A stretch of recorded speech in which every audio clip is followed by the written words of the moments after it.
The felicitation ceremony being over, I now request the Honorable Vice Chancellor, Cotton University, Professor Bhabesh Goswami, to kindly deliver the address of welcome.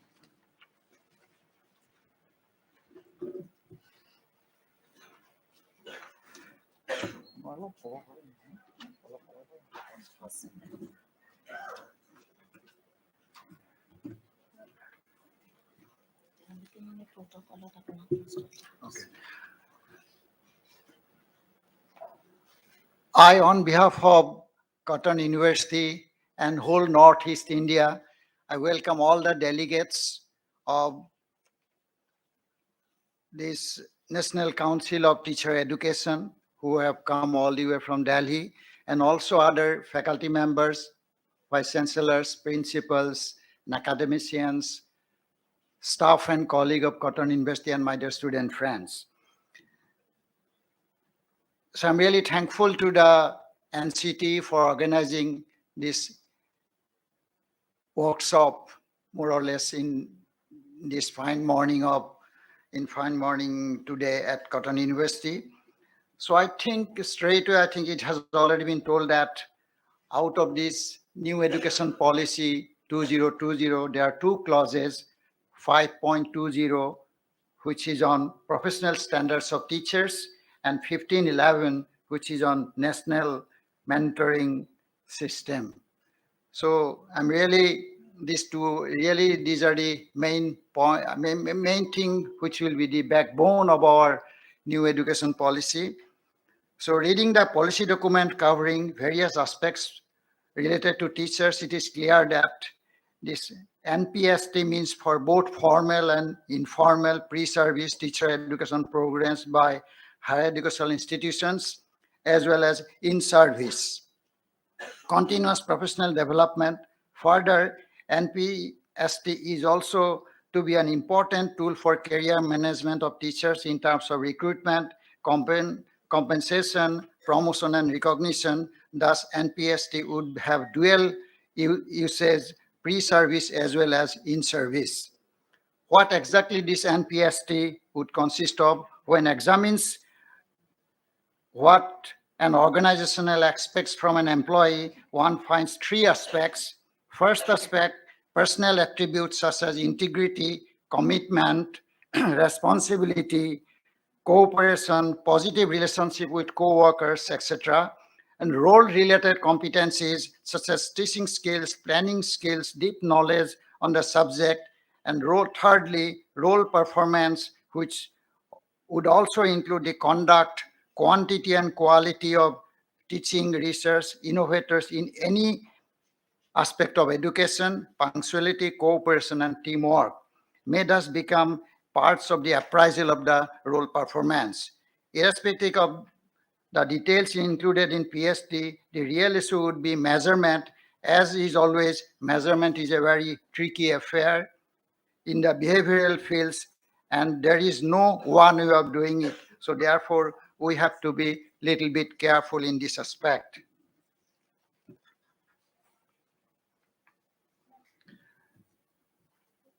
Mentoring in a standalone mode doesn't make much meaning. It would be best to read the statement as context of CPD and career management. Shifting the goals of education as is envisaged in NEP2020 cannot be achieved without substantive faculty reorientation and development. The policymakers recognized this and emphasized the importance of continuous professional development. However, the policy hasn't gone into the details what and how this course is normal practice broad policies. Already NCT has done certain framework. They are going to discuss it today amongst all of us, and maybe we will be aware about that, and maybe any suggestions that might come from our academicians, maybe that will be helpful in finalizing that particular draft. So there is one crucially important point that needs to be reviewed and revised in the context of CPD.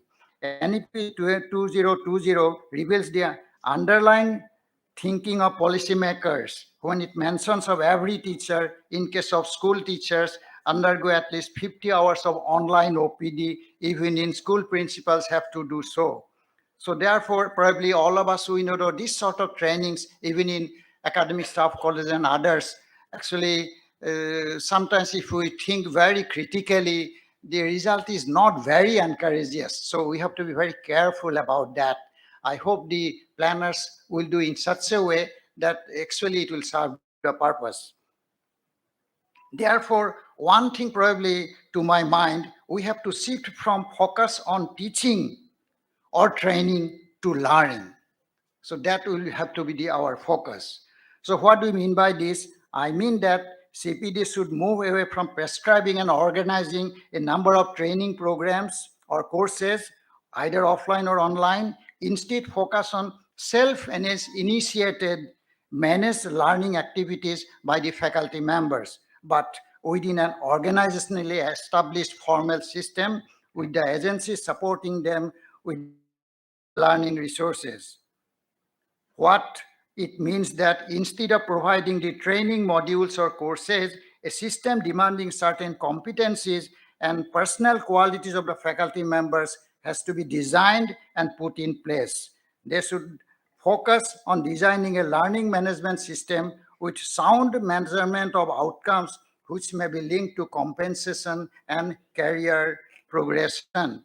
So regarding the National Mentoring Mission, I would assume that the role of mentors to consist providing guidance, coaching and providing feedback, making assessment of the candidates. In addition, the mentors would also provide content expertise as required.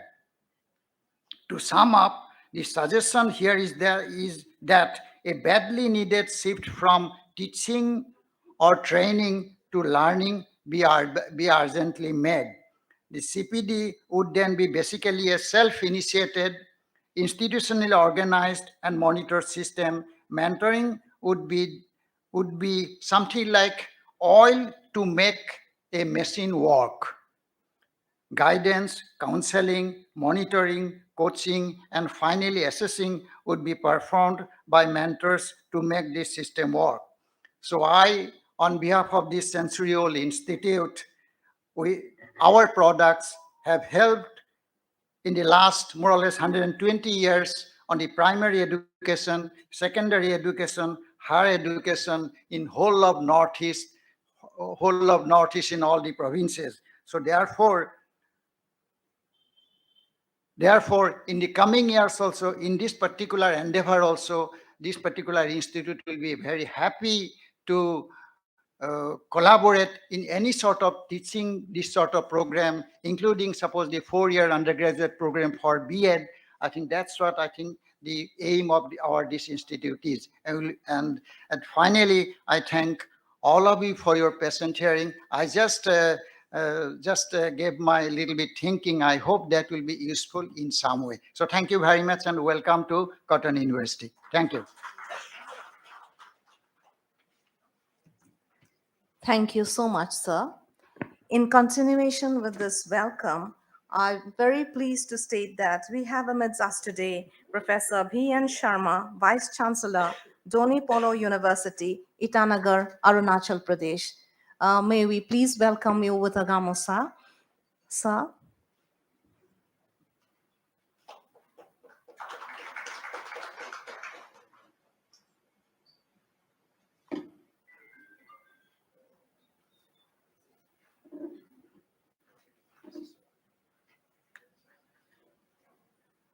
Yeah.